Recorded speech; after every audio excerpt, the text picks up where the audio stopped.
Hey, JD here. Welcome to the Mead House. You know, over the past several years, we've brought you over 150 episodes of mead making education, information, and entertainment. More than 100 guests have stopped by the Mead House, professional mead makers, medal-winning home mead makers, competition organizers, experts on yeast and honey, and brewers just like you and me have all visited to share their knowledge. Hey, the Mead House is produced for home mead makers and brewers looking for a bit of inspiration and information from the many guests and discussions we have here at the house. You can help support the Mead House by joining the Mead House Keyholder Club on Patreon. Just go to patreon.com and search for the Mead House. There's also a link in the show notes. For as little as $2 a month, you can become a keyholder. We've teamed up with some great companies to provide thank you gifts for your support. So get on over to Patreon, join the Mead House Keyholder Club, and get your own set of keys to the Mead House. You can listen to the Mead House podcast with your favorite player, and be sure to rate us 5 stars on iTunes or your favorite listening venue. The Mead House, mead making entertainment you just don't want to miss.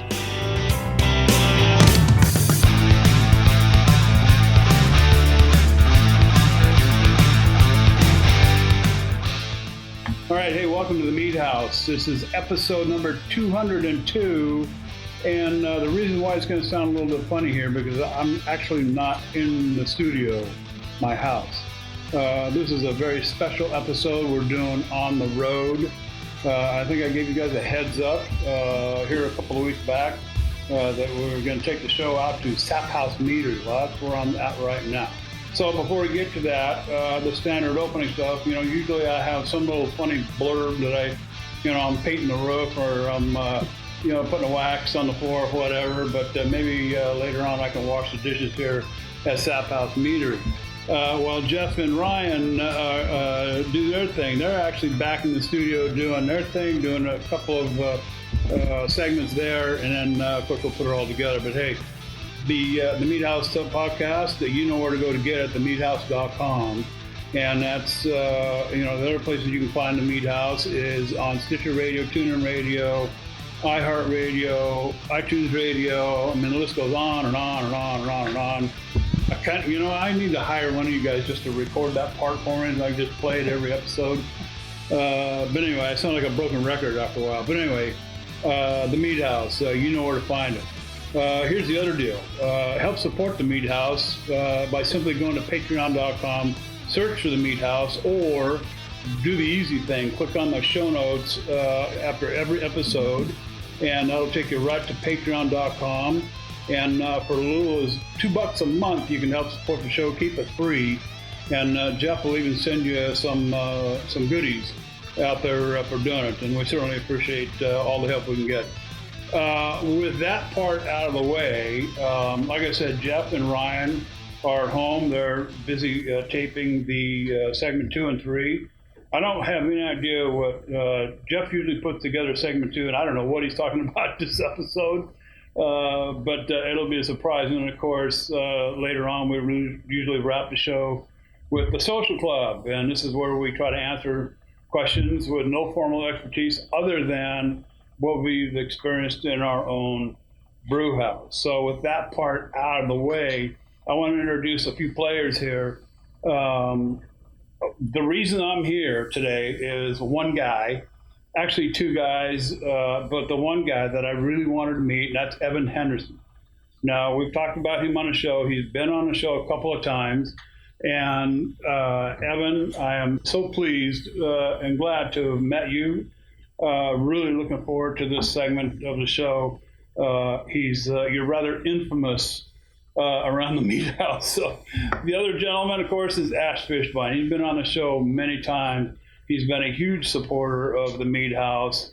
Ash and I have had conversation after conversation about what we're doing and the effort that we try to put into getting the word out about mead and just making people aware. And that's a good thing. I didn't know anything about this stuff until I started doing some research, kind of stumbled upon it.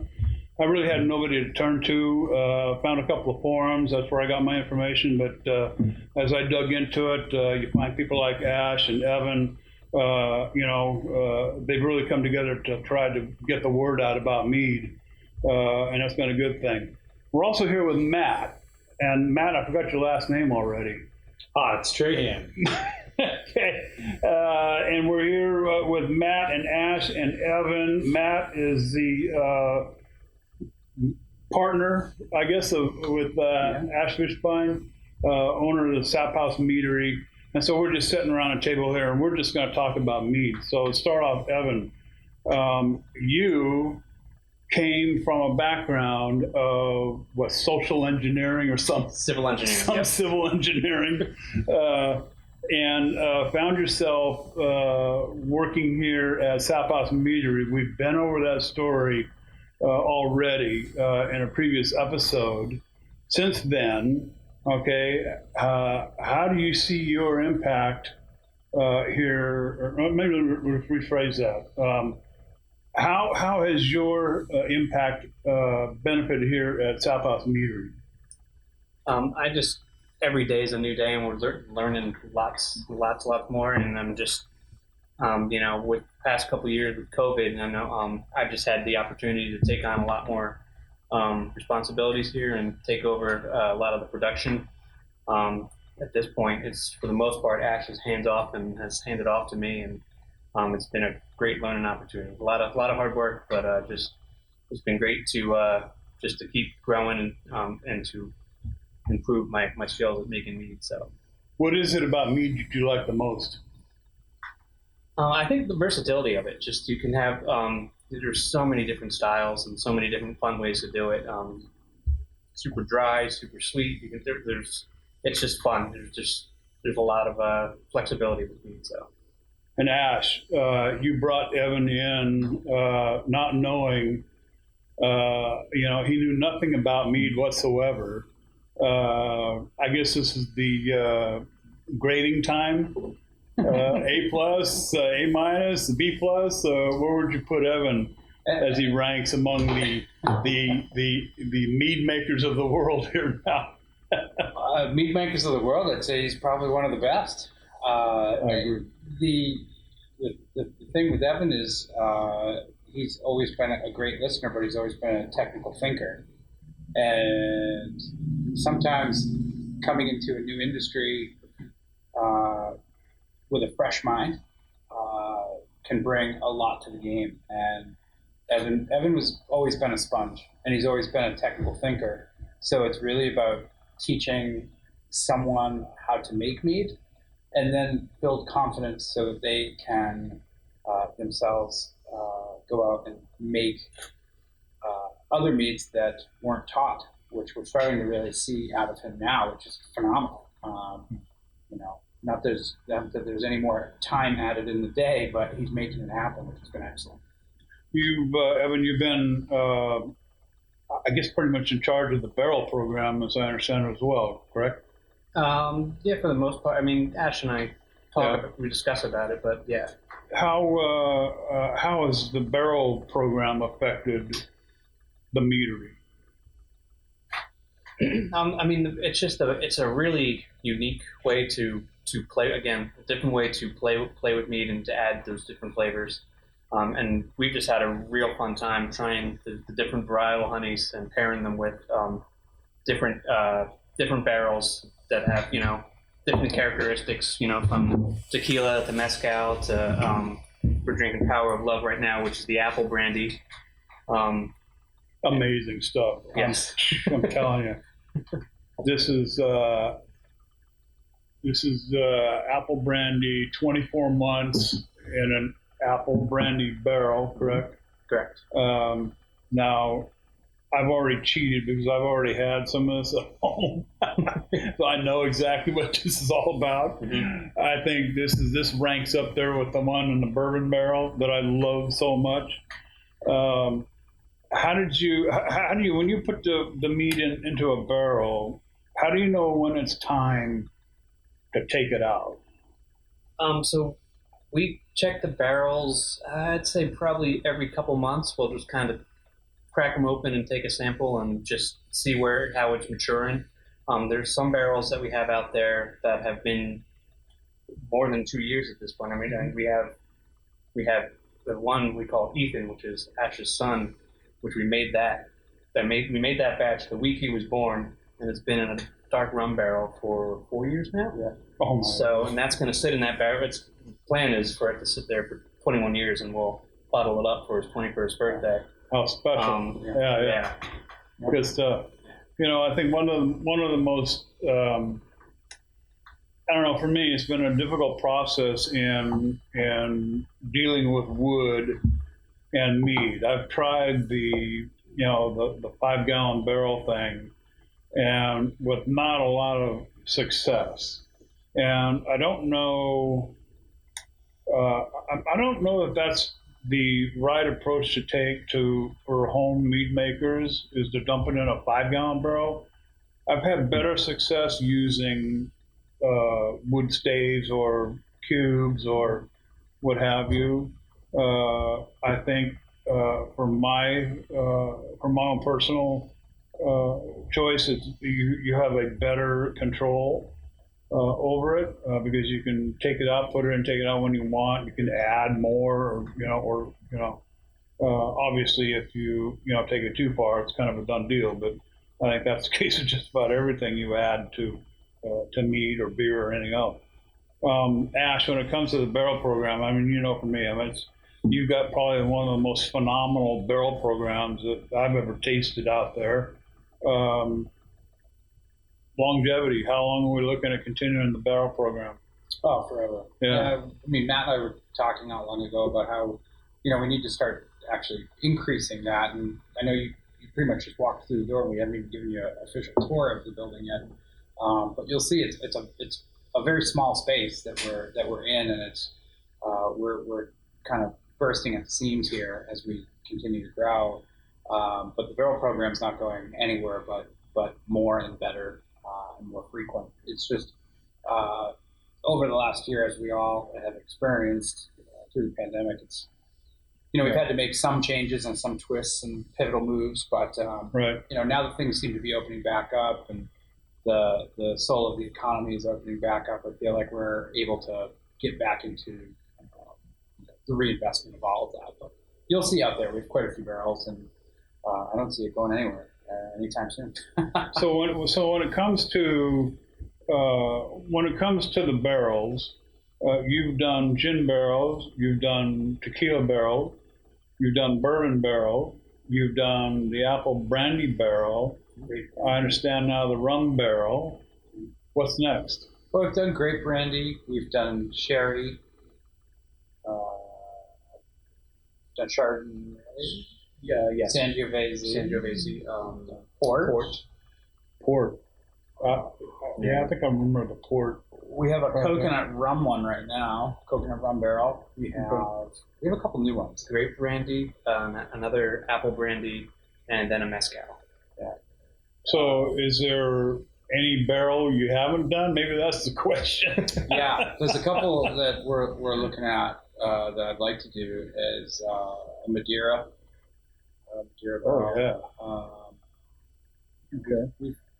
We've almost brought one home a couple times, but when I go, I'm picky with barrels, and they'll pop them open for you. You smell them, whatever. Yeah. I just haven't met one that I wanted to take home with me. So, but it'll come. Is there a particular barrel project that stands out, Evan, over all the rest? That's a tough question, isn't it? Yeah, They're all so we've done good. so many.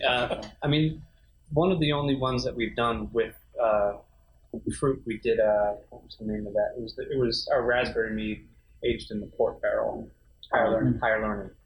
That one was a lot of fun because that's the only one that we've done with more than just honey, just honey and water. Right. We had raspberries in there. Yeah.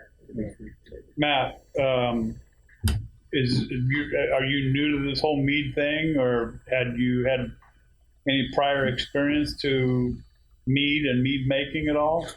Before we started Zappos? No. Well, I guess Ash would bring me to family gatherings and stuff like that. But, Here, try some of this. Yeah, basically. Though, I wasn't too experienced because I was pretty young at the time. So Yeah. I was quite 21. But yeah, not really. I've done a couple of batches of homebrew and just beer. Had a couple bottles of what Ash had made, and we did this. That was the beginning. You saw some potential there, and yeah, I'm telling you, I get when you're a home mead maker, you really don't know a whole lot other than your own mead because, frankly, they're just not shelves of mead out in liquor stores. So how do you, how do you even taste what mead is? I mean, we went to a fair once, Raven and I, and we had a mead, but it tasted more like Kool-Aid. It was just flavored honey water to me. And I thought, well, this is not really what I wanted to get into, I want something more. I want something that's got some flavor and taste and aroma, character, that kind of thing. And that particular, I'm not going to say the brand, but that particular one didn't. And like I say, it was more like drinking honey water, flavored honey water. And so it wasn't until, I was able to taste some like real mead, okay? Ash has been kind enough to send us bottles. Of course, I subscribe to the quarterly Club Mead program, which has been phenomenal. This is where I got a taste of this in one of my boxes, and I thought it was just unbelievable. I think I drank the whole thing. So you don't really know until you start tasting other people's meads. And for me, it set my bar, okay? This is where I need to rise to. So a lot of my projects fed the sewer lines around Los Angeles County and helped clean up, because they just weren't up to my expectations, okay? It's not that I have a real high bar. I just want something that tastes good. And I don't make it for other people. I make it for me to drink. And if other people enjoy it, that's fine too. But that's been in it for me. Sap House Meadery, you guys have really, I think, have been at the forefront of all kinds of things happening with mead. The different flavors and combinations that you have produced have been just outstanding. How do you come up with all of these flavors? Now I'm talking from a home mead maker. Okay, what can I look forward to, or what do I need to do, okay, to come up with, a basil, you know what I mean? Yeah. Okay, so what's the steps? To me, I just find inspiration in different, like if I go out to eat and have like a different dish, or I go someplace and have a cocktail and have some different flavors that I hadn't really thought about paired together, and I just like to play off a lot of that stuff. A lot of my ideas just come, like I said, it comes from going out and trying new things. There's a couple of reasons, like when we did the Om Nom Nom, like because that was kind of like out of left field. It's our oatmeal raisin cookie one. A lot of people really like that, and that was kind of way different from a lot of stuff we've done in the past. And since then, we've gotten, we were like, oh, let's try this. We'll try like an apple pie, a blueberry pie, strawberry rhubarb pie, and even from like just playing off the like desserts or different snacks that you enjoy. Like, I have some that I've been working on, like a ginger snap, other just in the same ball field, just different flavors that I can have fun and play with. This might be a tough question, but I'm going to start with Evan first. Evan, how do you see the home, or where do you see the home mead maker in this whole process? Personally, I just find a lot of inspiration from home mead makers, or just home people who brew at home in general. Every summer we tend to go to, there's a local, it's called the Jamboree. It's a local brew club. A bunch of brew clubs get together and try a bunch. They all have a bunch of keg, it's like 300 or 400 kegs or something ridiculous. Yeah. It's like 12 home brew clubs, and it's amazing what they're doing. And we'll just go there for the weekends and, just to talk and try new things. They're trying all sorts of crazy fun things. And the first time that I had went, there were some clubs that had a couple ciders and maybe one or two meads, and now we go not last year because of COVID, but the previous year we went, and there had to have been, had to have been 20 or 30 different types of meads at this homebrew, and it was just, to me, it's just really fun to go talk to these guys that are doing all the fun, crazy stuff at home, and just because they have a lot of ideas that are just, to me, that are just kind of off the wall or off left field. So yeah, I got to stop right there because I was just. This is, again, this is probably the top mead, okay, that I've had from Sap House. This is the very first one that we ever produced. No kidding. Yeah, there were only 48 bottles of this one produced, and that's probably the last one. Yeah. Jeff, you have no idea what I'm sitting in front of here and I'm about to drink. Huh. It's pretty well. Oh, good, right? Yeah, it's good. That is. Oh my Lord! That has smoothed out considerably, but the smoke hasn't left. So what JD isn't telling everyone that's listening right now is that this is he's preoccupied. He's preoccupied right now. You think? He's running around the building. Get a picture of that, huh? This is the original Smoky Pete that we produced, which I know JD has talked about a couple times on his show. You think? And we only produced 48 of this. This is the smoked honey mead. So we smoked honey for, about 8 hours, 10 hours. Yep. And then fermented it out, and then aged it in a Scotch barrel. We smoked the must. We smoked not just the honey. Yeah, we smoked the honey. We smoked the must through vacuum pumps, and then aged it in a Scotch barrel. So this is the original Smoky Pete. That's why it's in the original experimental label. Oh my God! Isn't the nose on that crazy? Unbelievable! It's all there, man. The smoke is there. I get that peaty. Eat your heart out before. That peaty aroma's there. I get some Scotch. Mm-hmm. Not sure what Scotch, but it's Scotch. It is Lefroy. That is a Lefroy girl.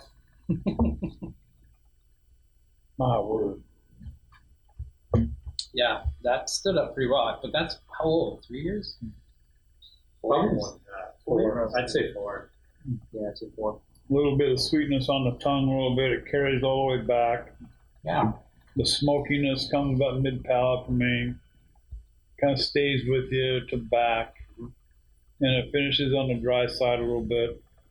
And then I get this Scotch character in there, just like a good bottle of Scotch. Just Do you like those, Judy? Do you like bottles of Scotch? Yeah. I like good Scotch, yes. Yeah, that's just... He's got a brown shelf. That's amazing. Simply amazing. All right, let's get back to what were we talking about? Homebrewers and homebrewers inspiration. And their inspiration as far as getting mead out into restaurants and whatnot. Let's go to Ash for the rest of it. Where do we go from here, Ash? I mean, we got the home mead maker at home. Evan's looking for inspiration from them. What more can we do, all right, to help get it out there, make people more aware? JD, I think you're doing it, man. I think you're doing it. I've said it 100 times. I think I end every one of your shows with a thank you for everything you guys have done. And I think that as a commercial meat maker, that's what we need is the support. I mean, this is a volunteer army. You guys aren't getting paid to take your time here. I mean, you just drove 4,000 miles just to come here. And absolutely, that says a lot. So, I mean, I in all honesty, I think that it's really about being humble with ourselves and just trying to keep making better meat. As home brewers, they should be doing that. You asked a question earlier, and it reminded me of early days of when we started in 2009. There really weren't much for meaderies. There were about 100, I think, at that time. Back in the 90s when I started, there was probably only about 35 or 40. And you couldn't just go to the store and pick up a bottle of whatever mead you wanted. I mean, that's right. Still a challenge today in most places, but it's becoming more and more. The when we started, we made mead that tasted good to us. Exactly. And Yeah. we didn't really have a level of palate to be like, oh yeah, we've got good palate. Matt is a little bit humble. While he was only 22 when we started this business, you were a pretty solid fan of craft beer. I mean, you had a good collection of like good beer, not just beer, not 30 racks of beer. Yeah. You had good beer. I feel like you were honing your skills of a good palate. Sure. Collected empty 30 racks. But full bottles. Full bottles you kept good beer. He kept those on hand. God only knows what those taste like. But I think that is something to be said. I mean, we made things the way we liked them. And the first time we got a little bit of I'm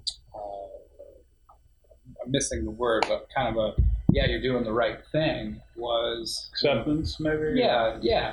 That's a fair enough word, was when we submitted our sugar maple mead to Finger Lakes International. I had never done a home brewer competition, ever. Again, made it for me. I made it for my friends and family. Yeah. We submitted it and we got a bronze first. And I was like, that's something. We're on the right track, and I think that's kind of the way we charted our course was, let's just keep making what we're making, because we were obviously getting some recognition. Yeah. And then, I mean, ultimately the recognition and the acceptance and maybe the success comes from the people walking through our door from very far away. We have people from all over the world that stop here. I've heard about your products. I listened to the Mead House. I know that this is good stuff. Yeah. And they come here. And I think that is a testament to what we're trying to do. But going back to your original question of where do we go from here, I truly think it's folks like you that show a no bias, have a no bias show, but try to inspire versus try to tell, try to teach, try to ram down people's throats or tell someone how to do something. It's really about, the end of the day, the nuggets. You said it earlier. I think that's important going forward. Yeah. It's okay if we're not always on a perfect trajectory. It's good that we're sometimes On a trajectory. Yeah. What was the quote we said earlier? Always forward, never straight. Yeah. I ride one horse with one saddle, and I keep it pointed forward. That's right. We'll get into that story some other time. But, Evan, I want to get onto another subject just briefly, but to wrap up this particular discussion about where do we go, having you never made mead at home, right? No. You just jumped in with both feet, and I guess you learned From how ash, to put honey and water and yeast together from ash. Correct. Okay. So, in your mind, your vision, okay, where would you like to see this industry go? I mean, just like as you said, just to kind of get more people introduced to it, and just to broaden our audience and to our customers. It's just within the. Let me ask you a better question. Do you see, I'm looking at, we're inside Sap House Meadery, and I'm sitting here with Evan and Ash and Matt, and I'm staring at this wall of mead, just bottle upon bottle of mead. Okay, not unlike any wine store you would walk into. So, do you see mead, I don't know if competing is the right word, but on the same level as, if I walk into a liquor store, I got my selection of mead and wine. What do I want for dinner? Type of thing. Do you see it ever getting to that?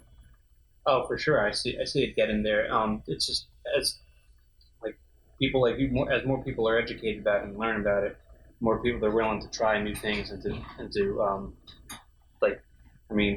back when I was much younger, before craft beer really blew up, everyone drank, your simple, the big beers. And then once you started having all these craft beers and people started doing all these different things, it just exploded. And I see the same thing happening with me. I think people are starting to perking up, and they're they're getting interested, and I think it's going to get much more popular. Ash said Matt was first a beer lover, right? Is the IPA craze over with yet? God, I hope so. I mean, are we sick and tired of that yet? Yeah. What do you think? I don't. I mean, I don't think it is. I think it's the monster that'll never die. Do you think the West Coast is responsible for that? No, because like West Coast IPAs aren't even the ones that people are like clamoring for now. So I think that they got skipped over. You know, they had like a 5-year period where people were into West Coast IPAs, and then they got totally overshadowed. I don't know. I hope other styles kind of come to the forefront, but we'll see. Yeah. And the hazy beers. I mean, you know, I don't care if my mead is hazy or not. If it tastes good, drink it type of guy. Yeah. You know, I mean, sometimes my gravy has lumps in it. I don't give a damn. You can't drink it tastes good. You know, yeah. So this whole, you know, clean as a whistle, clear as a bell thing, you know, if it tastes good, drink it, right? Let's wrap this segment up with the one style of mead that our show. I don't want to claim any. I don't want to claim any gratification or anything, but we have really worked hard in pushing braggots out to mead makers. It's a style of mead that is seldom talked about, or was before the Mead House came along. It wasn't until I had my first opportunity to taste a braggot by one of our former co-hosts, Aaron Martin, and I just fell in love with this stuff. This stuff was just phenomenal. And I thought, why aren't we making this? Why don't I see this? Why don't, you know, professional, I mean, there weren't that many at the time, and we're only talking 4 years ago. Not a whole lot of professional meaders even back then, but nobody's making it. Okay, it wasn't until I understood the legalities between beer and wine and all this crap, and that was that. Okay, but since then, I think it can be reclassified as something else, but still incorporate the same ingredients. Ash, is that right? Yeah. I mean, can we call it something else, but it's still a braggot? Well, we were talking about that a little bit ago, where braggot is an overly marketable term. It requires a lot of education. I mean, most people thought mead 5 or 10 years ago was nothing but a thick grog of sorts, and it just carried that stigma. So I think braggot itself lends itself to men in tights and bows and arrows. And I think it has less marketability than, say, a honey beer. You know, just simply put, a honey beer. You know, I think that's the way, if you're in commercial brewing, that you should go. So Ash also owns Hobbs Brewing, which is another phenomenal. And let me preface this by saying, if you ever get to Ossipee, there's a tavern down the road, Hobbs Brewing, phenomenal place. I mean, just amazing. Also, Sap House right here in Ossipee as well for your mead. But we were talking about a beer that you brewed called Wannabe. And I think I might have even texted it or wrote you something. That was the most phenomenal. I think you sent me a picture of you drinking it with a ham sandwich. There you go. As one does. As one would, right? That's all you need to know right there. In fact, I don't know why you don't put that up on your wall. Okay, here's how good this beer is. So it's honey. And, it was a honey lemon blonde. Yeah. Really, I mean, that's a super approachable beer. But an easy way to incorporate honey into a beer, and it's technically a braggot. Any plans on doing more with honey at all? Oh, yeah.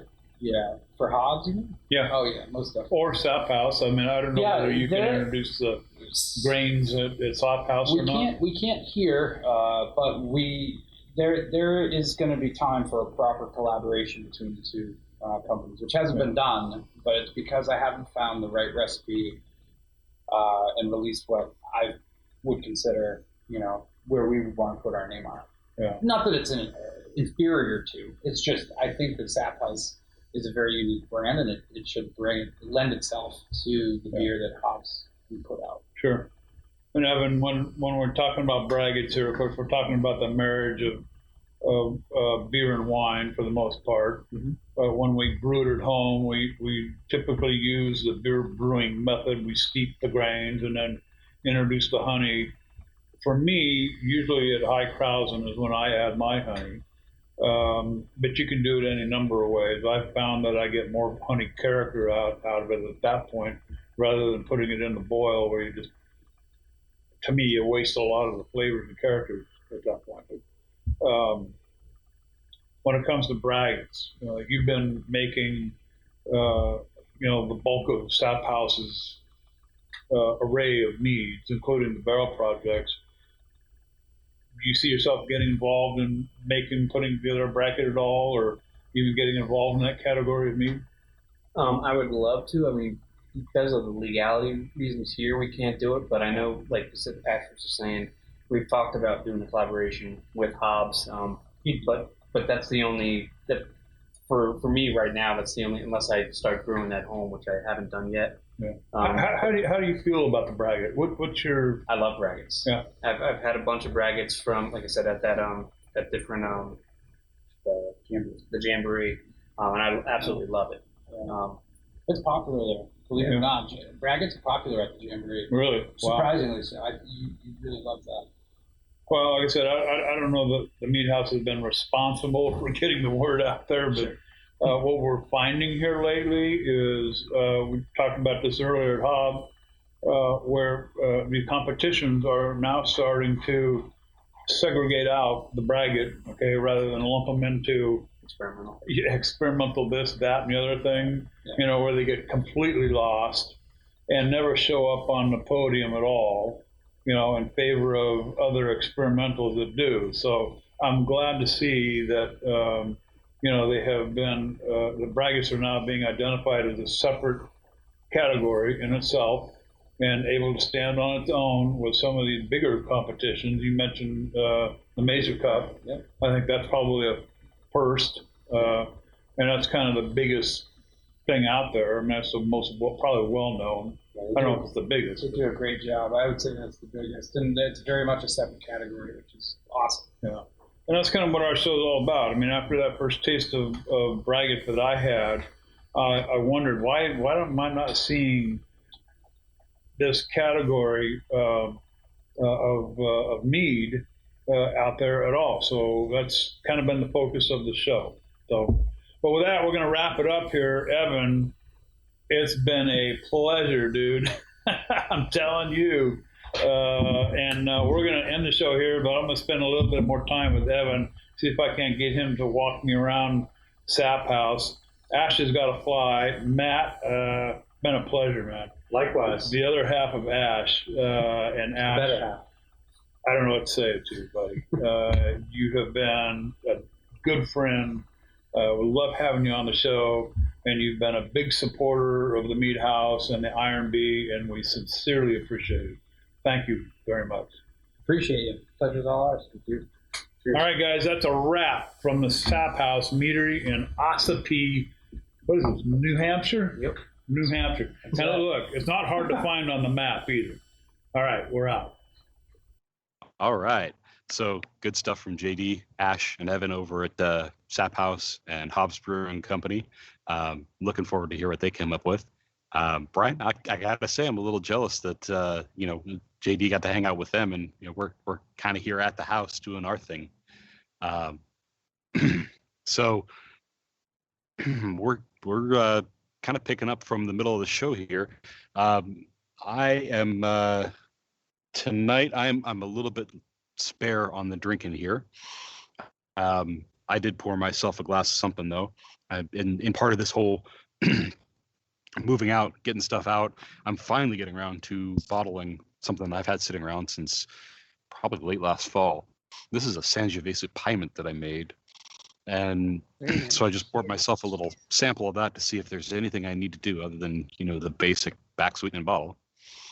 And I had already treated this with some medium plus French oak just to kind of round out some of the flavors and stuff. Acid on this batch was a little high, and that's okay. It comes out pretty nicely to me, but the extra tannin definitely kind of made that a little bit more pleasant on the tongue. So I do think tasting this now that really I just need a little bit more sweetness to balance out that acid tannin, and this is good to go. Uh, what are you drinking tonight? Jeff, when you were talking about that, it reminds me. I know you've had some of this, but Al Boyce's rosemary or Sangiovese rosemary piment. Mm-hmm. Yeah, that was good stuff. That really good stuff. Really good. I like. It takes a really good mead maker to slip herbs into a mead and do it well. And Al Boyce is a very good mead maker, and he does that well. So that when you said that, that's the first thing I think of was that rosemary Sangiovese. I am enjoying the portico of the Mead House North, or the deck area of Mead House North. It's we're not exactly land of the midnight sun, but we're getting close. These kind of middle weeks here of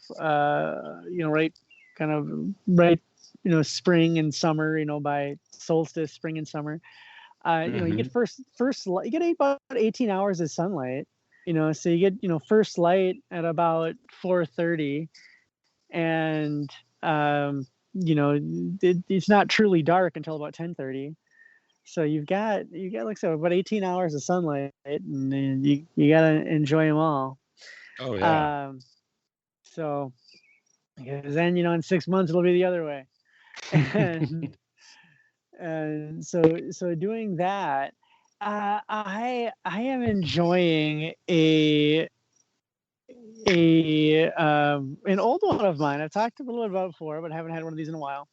This is my hibiscus Sizer, and I'm drinking it because I have a beautiful hibiscus bush it's in a pot, here on the deck, and it's hibiscus flowers. It's beautiful, and over the years I've killed like 4 of these, and I'm gonna try to keep this one alive. I've got an uncle who's got one, who's had one. He's had it for like 30 years, and he hibernates it in the garage over winter and everything else. I think I'm gonna try to do this time with this one, and or try to. I always try not to kill them, but keep it alive. So in kind of this one, I don't want to say memory of this one or hope of this one or whatever, but I opened up a hibiscus Sizer. This is one it's at least 2 years old, it's possibly 3 years old, because I don't know which batch it came out of when I grabbed the bottle. It is a Sizer that I make depending on the year, depending on the juice blend. So again, I don't know what it was, but the apple juice plays a little bit of a second fiddle. And then the hibiscus, I make a hibiscus tea with dried hibiscus flowers and add that into the primary. So this is all done right in primary. And then I did oak this one. The oak really helps play against that acidity, balance it out. It more than just a tool. It's actually a flavor component. Sometimes you use oak and you don't really get any flavor from it, but it's there because it's helping provide tannin. No, this is definitely also a flavor component. And then like a lot of my stuff, this is champagne carbonated. So just beautiful, effervescence, bubbles, just providing great, dancing on the tongue and some nice, nice perceived body. Very nice. It's kind of a pinkish hue in color. There is some of that apple, apple juice, kind of golden apple juice playing against the red. So it's kind of got this pinkish color.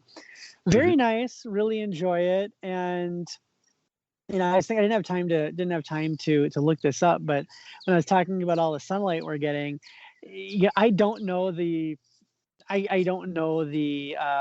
latitude off the top of my head for Mead House North.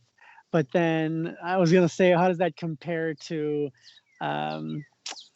Prince Edward Island, our buddy from last week, Charles yeah. Lipnicki, because up in Canada, to our friends to the north, I say we get 18 hours of sunlight. I mean, I've known some folks in Canada, there are parts of Canada, by the way, that are south of Mead House North. This is true. But I know folks that are north of Mead House North, and they get up to 20 lighted hours or so a day. So, good stuff there. Before we spin out of control on daylight and flowers and decks, we should probably remind everybody that Iron B 2021 is right around the corner, and we are planning that. We're getting ready. We said, a couple weeks ago, we first said we were a few weeks away from making the announcement of the entry window and all of that, and we are getting close. We're getting close to that. So, I've gotten some emails, Jeff. I'm sure you've had people ping you, and they're excited. The excitement out there is good. We love to see this. I mean, I've gotten folks who the regular, the old salty names you're used to, but then some newer folks who are saying, hey, I've never done a competition before. What do I need to know? How do I do this? And we're so excited about that. I just believe me, I love it when a big well-known name, I see them on the entry. But it's great. Oh, they're great. This person wants to be part of this competition. I love that. That's fantastic. But what I even get more excited about is when I get those emails or somebody says, I've never done a competition before and I want to do this one. This is the one that made me think I want to do it. And so again, this is for everybody. We've had people, I think, medal on their very first ever competition. Uh-huh. And it's just, and they love the feedback. It's fun. It's great. We had, I'm blanking on his name and I feel absolutely horrible for it, but the guy from Man-Made Mead, Garrett. Yeah. I mean, that was his first ever mead competition. Mm-hmm. Was the original Iron B 1, and I mean, you look at where he's gone now, and maybe you too can have a hit YouTube series by entering the contest. But again, I want to tell everybody this. What's very important is that this is a club only competition. You have to be a member of the Keyholder Club to enter. All Keyholder Club members get a free entry. You get their free, technically get 2 free entries because you get 1 entry into the secret ingredient contest sponsored by Mountain Reserves, and you get an entry into the Braggot challenge.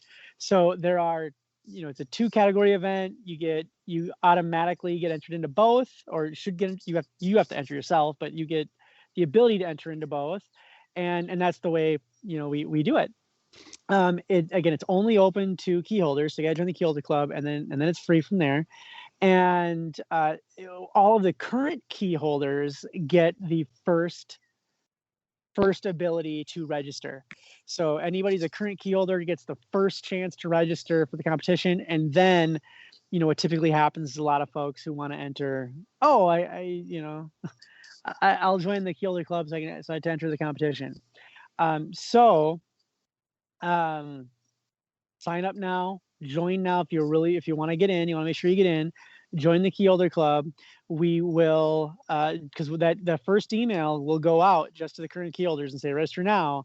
And then after they've gotten that email, then we'll start posting everywhere else on our website, social media, etc., saying, hey, it's open, and to register, you just need to sign up for the Keyholder Club.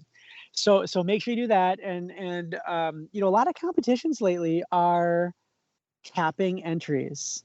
Yep. The Minnesota State Fair, which has one of the largest homebrew competitions, I put on by a local homebrew club here. I mean, gets well over 1,000 entries a year. I mean, they would cap it at like 1,000 or 1,100 entries. That was a huge one. I just saw that they are capping at 250. Wow. because they're doing remote judging. And I've seen that with a lot of competitions. They are really capping. So there is a lot of demand for entries, and there's not a lot of space for them. And so, again, just I want to make sure that people can get into the Iron V who really want to be diligent. So if you join the Kilder Club now, and you will get that email in a couple of weeks here, saying, okay, here's the entry window. It's open. You sign up. Jeff mails you a package, an ingredient package, and we start going from there. So get ready for Iron V 2021. It's going to be a great one.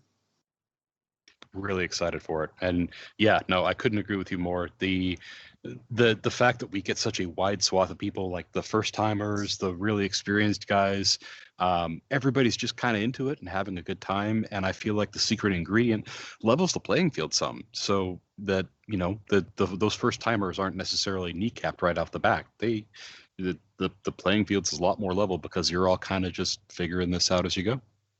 Well, there's two things I'll say to that. Number one, this ingredient for sure, I think it's going to level the playing field, because I mean, I've been around a lot of mead makers and I've had a lot of meads, and I don't believe I've seen too many, or maybe any at all, with this ingredient. So I think it's definitely gonna everyone's kind of gonna be level there. And then number two, with braggots, I have seen more and more braggots, but they are still not the raspberry melomel. Right. So it's, again, it also is a great, even both categories are amazing for anybody. Now, the second thing I'll say to that is it's kind of like golfing. Did you golf, Jeff? Yeah. Okay.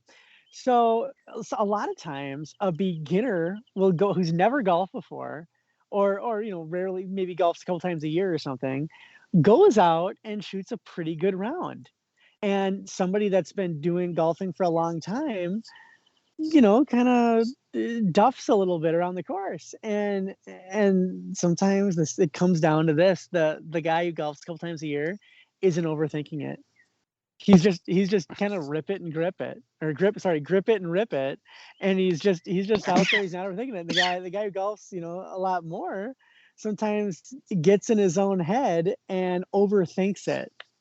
And I can definitely tell you that I've tasted meads that have been overthought. Jeff, as a judge, I'm sure you have too. Oh, where sure. It's just they kind of over-engineer it. Oh, a little too much acid, then a little too much tannin. Does it have enough sweetness? A little more, and before you know it, you've really got something that is really over-engineered. And you might have a beginning mead maker who comes at it and just kind of grip it and rip it, and doesn't have some of those errors that come in from adding too many additions. Oh, sure. I mean, there are so many meads I've judged where somebody has tried to make an X and a Y and a Z and a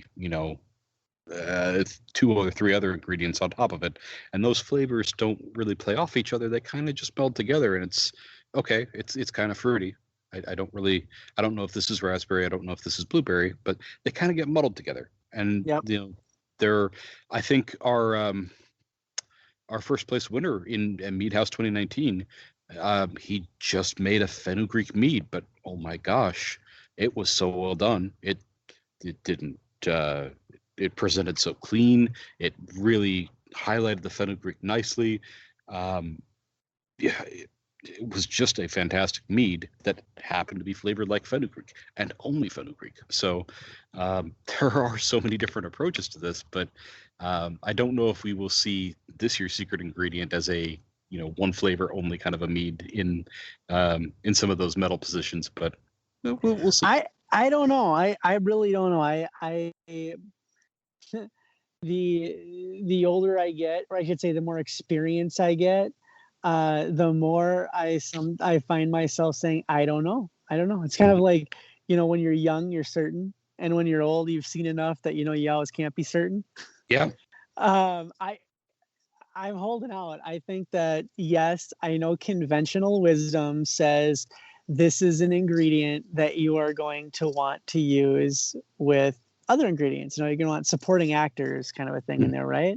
Mhm. But I would say I would not be surprised to see to get some entries in that have it as the, you know, maybe if we're gonna go down that acting analogy Mhm. as the one man show, Right. and I would not be surprised if there were some very good one man shows or one Well, woman shows, however you want to look at it. yeah. And not to tease too much, but I will say I have received the secret ingredient, and I pulled one of these packages open and gave it a sniff because curiosity, right? Uh, Right. and it was not exactly what I was expecting. It's a very interesting smell. I should probably make some tea from that and get a sense of that too. But I think maybe with the right honey, somebody could pull it off. You I'm made no. me nervous there when you said I pulled it open and then you saved it when you said interesting smell. Mhm. So you were making me nervous that we were going to need to go into post and do some editing. And I'm not giving anything away, but I will say, that's not exactly what I was expecting. That's still pretty pleasant. Not exactly what I was expecting. And there's potential here. There's a lot of potential here.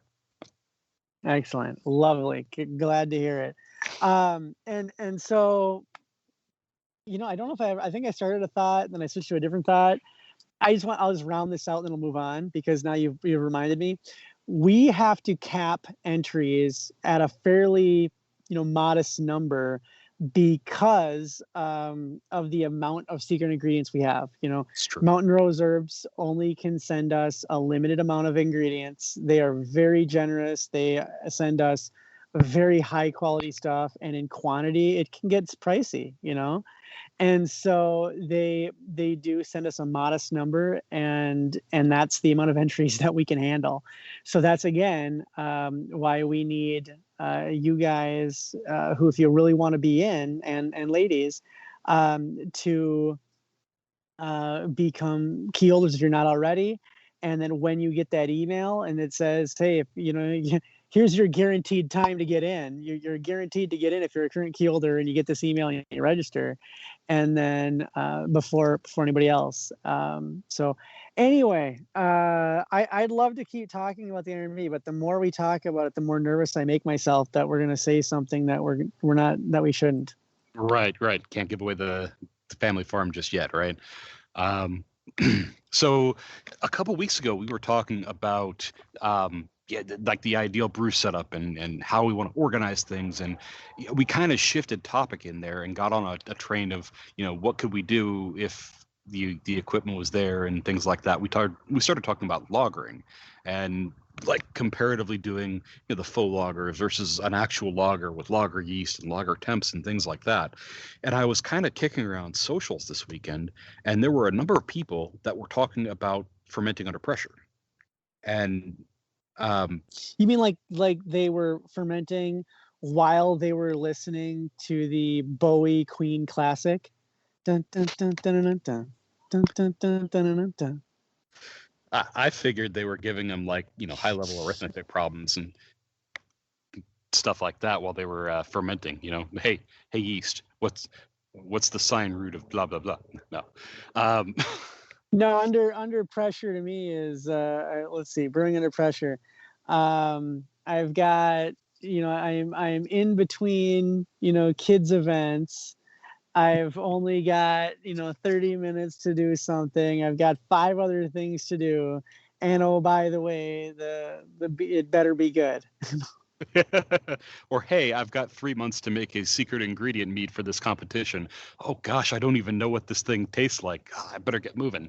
So is that the kind of pressure we're talking about, Jeff, or do you have something else in mind? No, we're talking about the kind of pressure that you essentially like the same kind of pressure you carbonate under.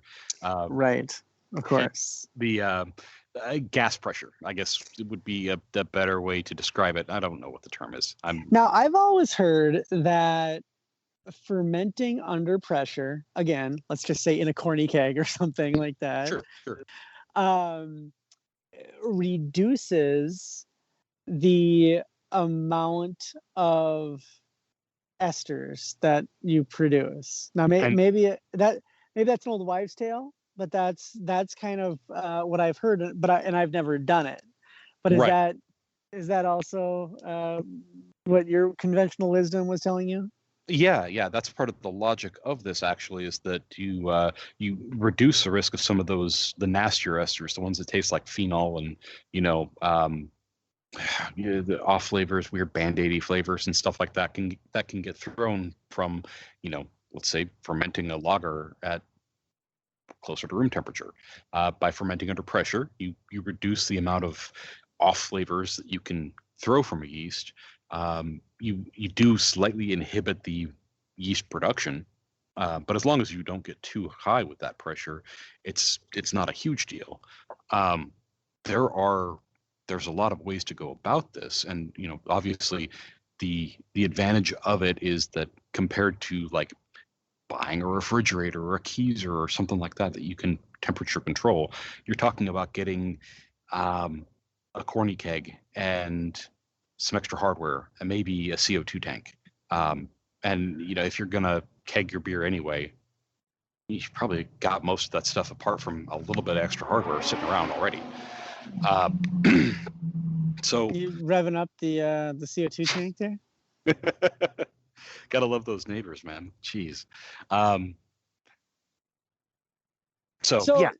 So now, if you're going to do that, let's say I mix up my must and I'm fermenting in a keg. You wouldn't would you add any gas up front, or would you just I mean, I guess, or wouldn't you just let the fermentation provide all of the carbon dioxide that you'd need? There seems to be two minds of this. There are some people that say, oh yeah, you put whatever your fermenting pressure is in with your inert CO2 gas or whatever right up front, and just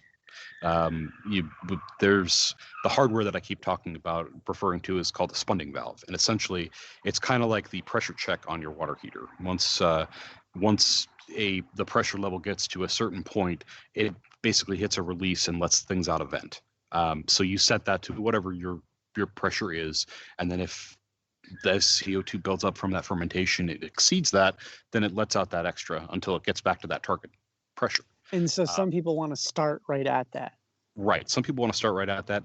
Some people prefer to basically start at whatever atmospheric base room pressure is, and let the natural CO2 of the fermentation start that up. Some people like to let the yeast chew on the maltose and the good stuff. I mean, obviously we're talking about maltose because this is primarily used for lagers. So they like to let it work on that a little bit, and that'll throw some of those initial extra interesting flavors first, and as it starts to go and gets into that high Krausen stage, then generally you hit that target pressure and it backs off on all those the esters and things like that. So from what I've seen, looking at a few different sites, there are definitely people of two different minds of this. But this is again something for our listeners to trial and error if they so desire. Do we now have a third challenge for Mead House Nation? We've got lager versus faux lager.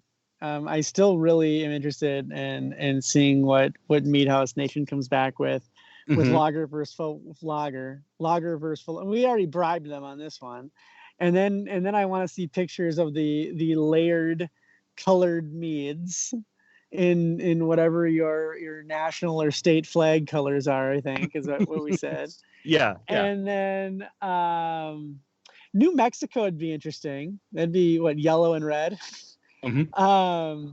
And then lastly, now we've got a ferment under pressure challenge, right? So I suppose you could do side by sides. Here's the same batch, one fermented under pressure, one not. That would be interesting.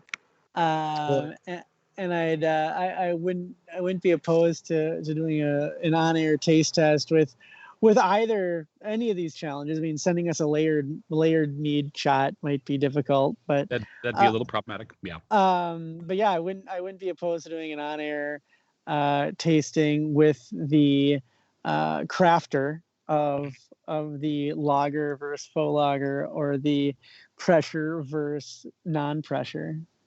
Well, and here's my my final thoughts on this idea of fermenting under pressure, though.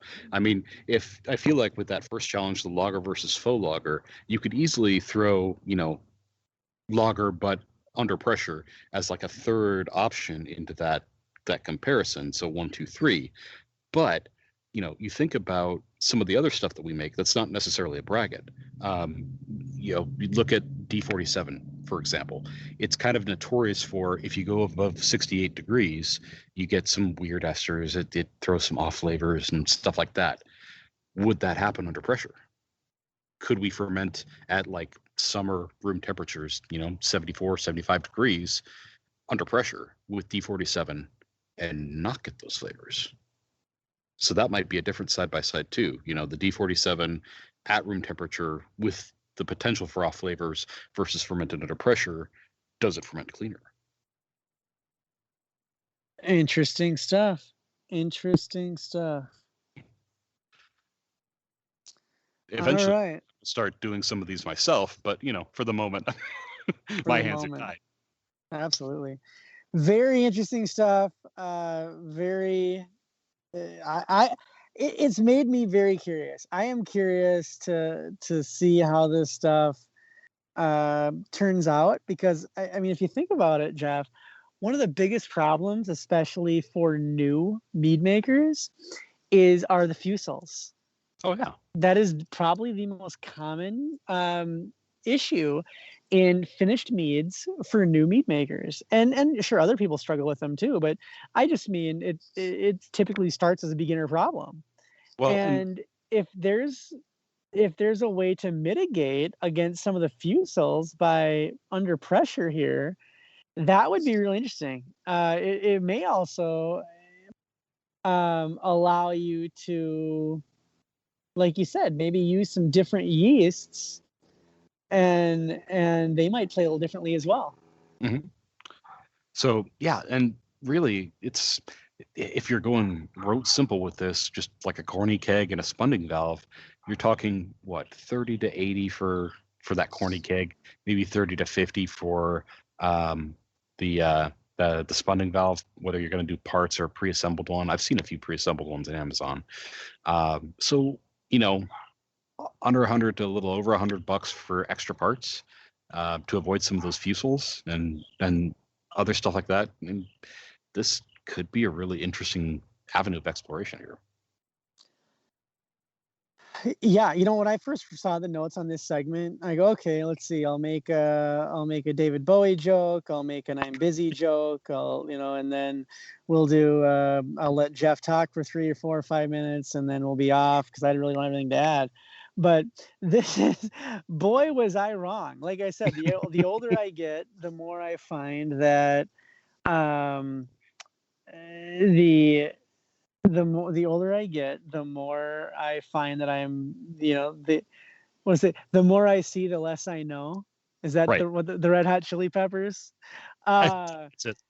And holy buckets, this was a great segment. I mean, I am genuinely intrigued, and I didn't think that there was much for me in this, but now, I want to do this. I'm thinking maybe, what if I did under pressure and I threw it in the garden shed under extreme heat?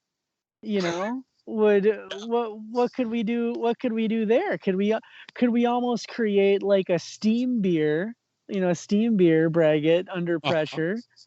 Or what if we did chill it way down and I got some of those really fun German lager yeasts, and we did some cool stuff with that? What happened there?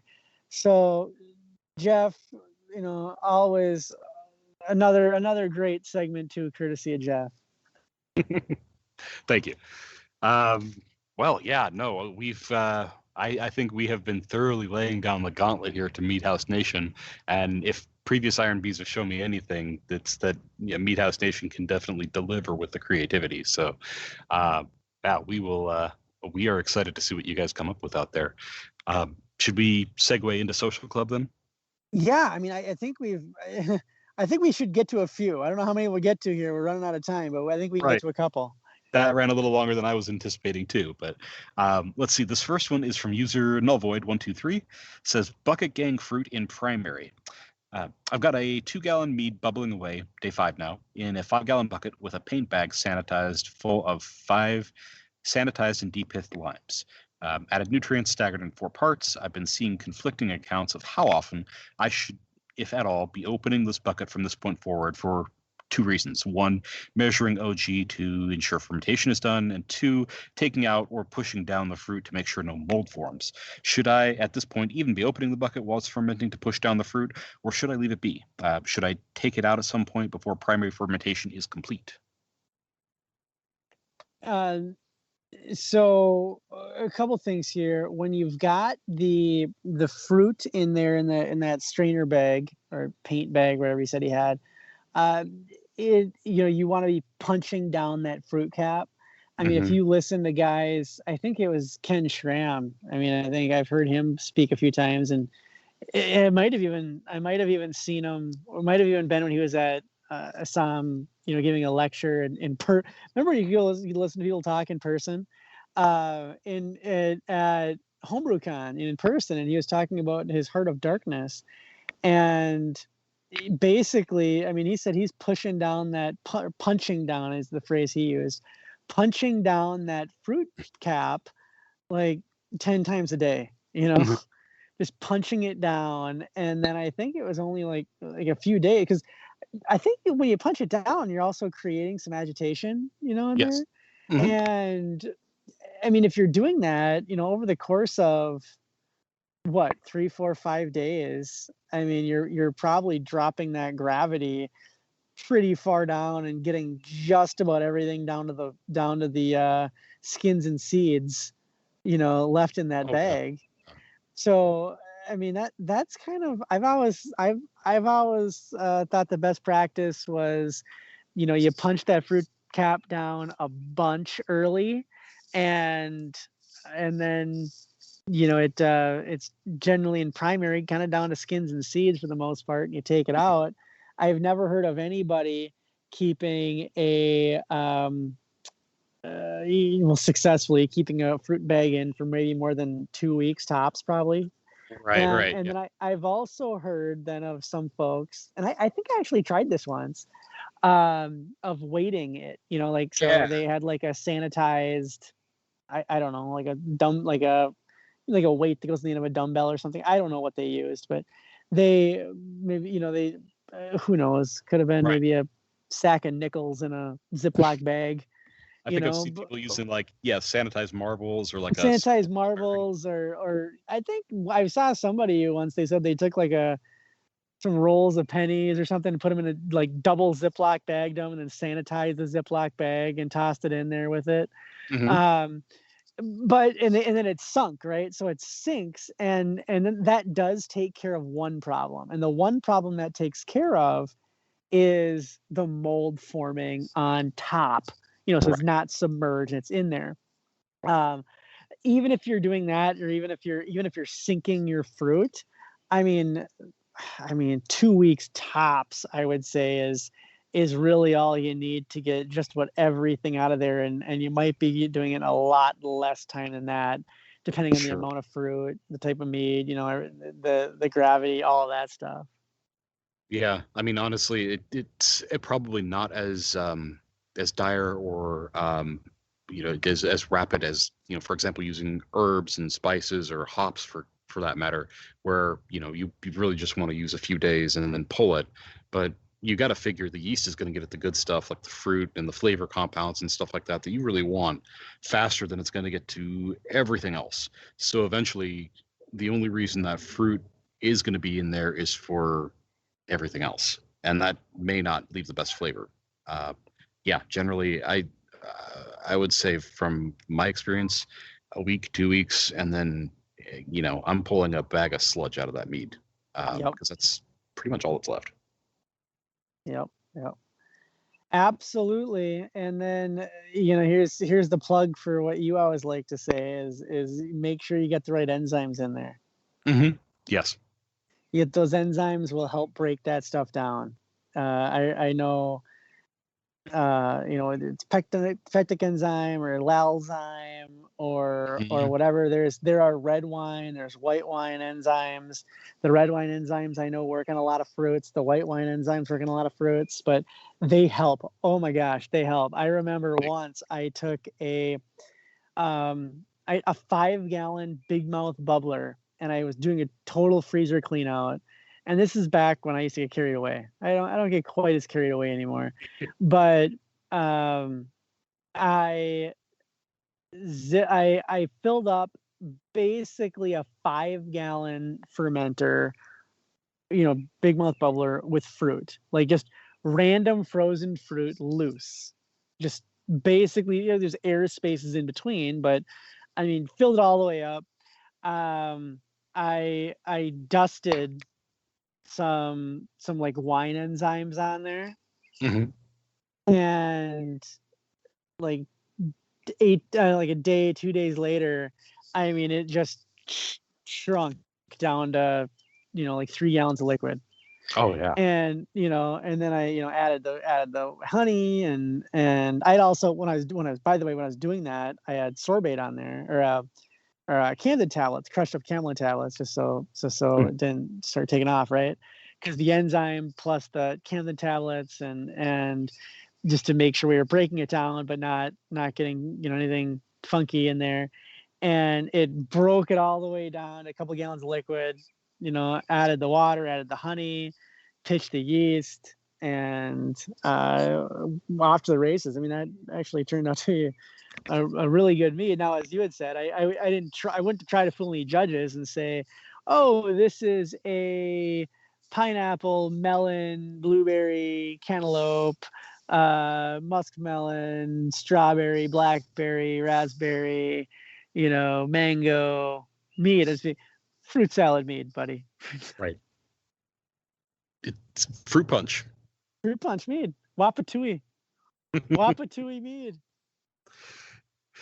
Let's see. This next one looks like it might be a little bit more up your alley here too. This is from user Corvus Wolf. Says Mesquite traditional help. My bedroom, where the fermenters are, is kept at 72 Fahrenheit. What yeast would you suggest? And I was planning to do a Tosna 2.0, but no one near me sells Fermento. So he's looking for an alternative there as well. Well, I assume he has horrible credit, because if he didn't have horrible credit, he'd be able to buy something online, which would be the Fermento. No, we gotta laugh or we'll cry, right? So I mean, look, I don't. You can buy anything you want online. You can buy it. So, and if you don't want to buy online, okay, then MacGyver it. You can use Fermaid K. It's not a problem. One of the best nutrient blends I've ever used, or when I say best, I mean by just really good producing. It gets everything going. And I'll say their name, but I don't think they've ever sent us anything except a couple of koozies for gifts. So they're not our biggest sponsors, but it's just, I guess, shows our morals and ethics right here. Right. Is Wyeast. Wyeast makes a really good wine nutrient blend, and they make a really good beer nutrient blend. Both will work with your meads. You can use the wine blend, you can use the beer blend. I really don't think it makes that much of a difference, because I've used them both, and they both produce really well. They come in like test tubes style, like a test tube style bottle, and they're fantastic. You can use those. It is going to be a little bit different following a protocol like Tosna 2.0, when you don't have the actual, if you're using something like that. So again, I'll go back to some of the best mead makers in the world put all their nutrients in up front. They put all their nutrients in up front and they let it rip. Now Toza 2.0, yes, you don't have the Fermaid O. What do they sell? Do they sell Fermaid K? Do they sell something else? I mean, you can go to the grocery store or Costco. Costco sells like like the Klondike bar. Remember the Klondike bar? How it Yeah. came in like a square, thing. Mhm. You can buy a thing of bread yeast in a Klondike bar thing like that from Costco for like $4. Yeah, you can.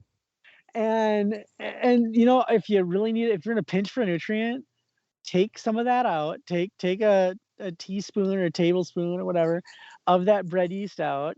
Take about 30 cents out worth, and put a little water, stir it up, and then microwave it. And now you've got yeast nutrient. Yeah. So there's a lot of ways that you can do this. Believe me, guys and ladies were making fantastic beers and wines and meads before any of this science existed. Now, and what I mean by that is all these Fermaid O's, Fermaid K's, wine nutrient blends, beer nutrient blends. Those are great. By the way, those are great. This is not Ryan knocking science. This is the dog agrees. This is saying that has absolutely helped a lot of people make a lot of great beverages. At the same time, going back to my golf analogy, it's also made a lot of people overthink things. And when you're overthinking stuff, sometimes it paralyzes you. Analysis paralysis. There you go. And so, okay, you don't have Fermaid O. Okay, fine. Use something else. Use Fermaid K. Use a Y yeast beer blend or a wine blend or bread yeast, that you've microwaved or, there's a lot of stuff you can do here, and don't freak out. Don't freak out about it. Okay, so that was part of it. Number 2 was 72 degrees in his bedroom. I mean, this guy is either lives in a studio or he's paranoid. Mm. All right, so and either are fine. I mean, I don't like people stealing my meat either, and so 72 degrees depends on the gravity. If you're trying to get something to go up really, like really high, you're gonna have to probably use like you could use like a 71B, I think, but you'd have to really degas it, or it's gonna could get a little angry on you. I think that's what Ricky used. Didn't Ricky, the mead maker, use 71B when he was D47? I'm sorry, D47. So D47. You can use D47 at high temperatures, but you've got to stay on top of it. You absolutely have to stay on top of it, but you can. Now, if you're not going that high gravity, just use, at 72, you could use a Saison yeast, you could use a Kveik, you could use, a host of those ale yeast, Belgian yeasts that don't mind it up there. I mean, the 72 degrees, that's nothing. The Belgians don't mind it. The Saisons don't mind it. The Kveiks don't mind it. I mean, there's a lot of stuff that you can do up in that range and just be, absolutely fine temperature-wise. Right on. Let's see. I think we got time for maybe one more here. This is from user Sword to the Stones. How to tell a bad batch. So I may have my first but I'm not sure. I've had some honey left over from a 5-gallon batch that I started a few weeks back. I decided to throw together a small 1-gallon batch to try something out. Been wanting to make a banana mead because I think the flavors would be good together. So I cut up a banana peel and threw it in. The OG was 1.1. I'm assuming that's 1100, which was higher than I'd hoped, but still had some headroom to work with, so I let it go to see what would happen. It showed very little activity at all for the first 3 days, especially compared to the other meats I've made. So on day 4, I decided to stir it up and add some more water along with another 5 grams of yeast and a little Fermaid K. Now, a day later, the bubbling has picked up, but it legitimately smells like a big fart to the point of stinking up the room I keep it in. I've read that if it smells bad, it likely is bad, but I figured I would come here for some input. Thanks in advance. How do you know if you have a bad batch? Well, if you'd rather hit your head against a sword or a stones, apparently, for sword and the stone there. Well, sword or Mr. Stones, whichever you prefer. It's tricky. It's very tricky. I'm sure there are very experienced, very talented mead makers who can smell a fermentation and know exactly what's going to happen. However, that does, again, to know with certainty is going to take an incredible amount of knowledge, maybe even more than I possess. Definitely more than I possess.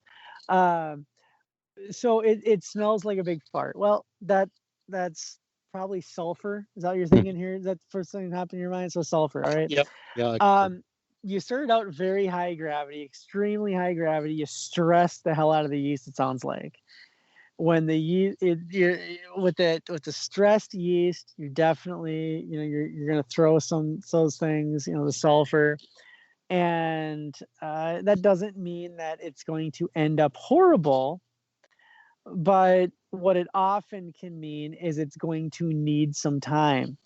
I'm thinking back to my beer brewing experience. There are a lot of yeasts that will throw some sulfur, and they typically take like a rest. They will take a little while to mellow out. When you drink them, even some common styles. And so, we're dealing with some things there. Now, I'm going to go one direction, and then Jeff, you can be the technical guy in this. But let's just say you throw these things and they stick around and they're there. Well, it depends on how you want to approach it, because almost nothing is unfixable. It just depends on how much time and effort and money you want to put into it. You know what I mean? If you're brewing a beer and you don't think it's where you want it to be, you dry hop the hell out of it. If you're making a mead and it's not where you want to be, you add some more adjuncts, or you put some fruit in there, or some spices in there, some herbs in there, or you drop some amaretti in there, and you do some things like that. Or you could add oak, and you could balance, soften up that way. So there's a lot of things you can do to mask a mead, and at the same time, if it's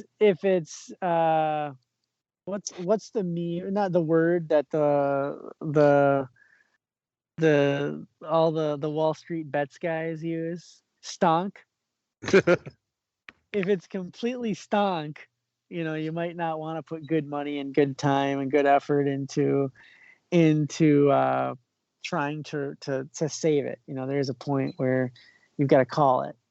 Yeah. But so number one, just because it smells bad right now doesn't mean it's going to end up bad. But if it doesn't end up bad, if it does end up not where you want it to be, there are a lot you can cover it to a point. But then if it is to a point where if it's just that bad, you don't want it, try to resuscitate it.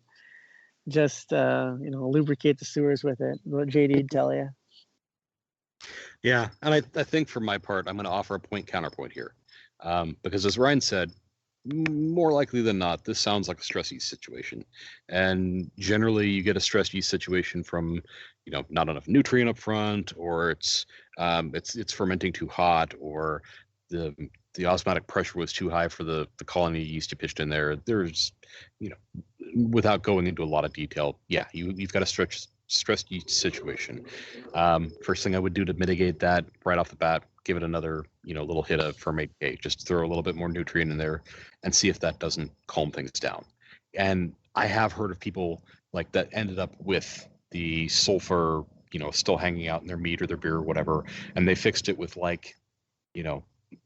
few inches of copper pipe that they cleaned and polished really well and make sure there was no oil or any crap on it, and just toss that in there for a couple days.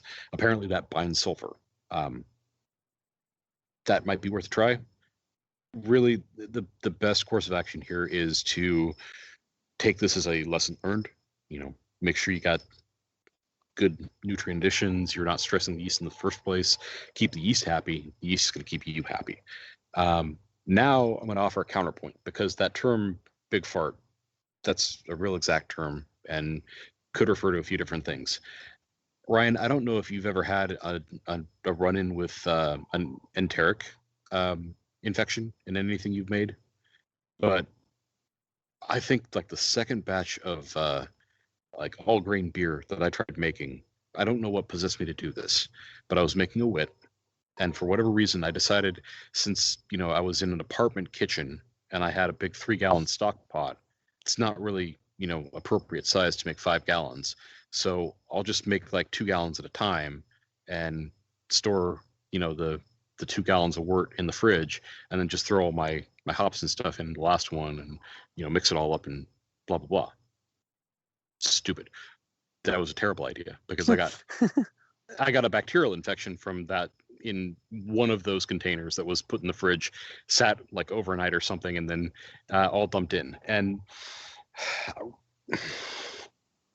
for anybody out there that has had kids, imagine you open up your plastic fermenter and it smells like a ripe newborn's diaper. Just that pungency smacks you in the face, like and I almost wanted to retch down my kitchen sink. That is the descriptor for enteric, I found. And so yeah, that unfortunately there is no going back. There is no saving that one. So that one lubricated the sewers of Olathe, Kansas, right then there on the spot. And I don't know that there was any way I could have saved that. But hopefully, Mr. The Stones, you're just dealing with a little bit of stressed yeast, and with some time, with a little bit of effort, you can save this batch. I've heard that copper a lot. I've heard a lot of people, pros, medal winners, use the copper thing a lot, very successfully. And I've personally never done it, but so I can't tell you my experience. I'm telling you what I've heard, and I've heard that it's been quite successful for some folks. So I would do that. I've also heard that just straight up racking can do that, can help. I've heard, I think Ricky was talking about using like a CO2 scrub, like basically you bubble CO2 through the fermented mead, and that also agitates out some of that sulfur dioxide that's stuck in the must, or the finished meat, I guess. So that's, well, there you go. Possibly an option too. There you go. It sounds like a great place to leave it for tonight. It sounds like it. Well, I will go ahead and do an outro here, and JD can replace it if he wants. Hey, thanks for listening to episode 202 of The Mead House. Thanks to Ash and to Evan over at Sap House Meadery and Hobbs Brewing Company for talking with JD tonight, and thanks to my co-host Ryan for keeping me company here for the last half. So let us know what you are brewing. info@themeadhouse.com, or you can hit us up at Facebook or on Twitter. Either way, it's at The Mead House. Otherwise, have a good night, everybody.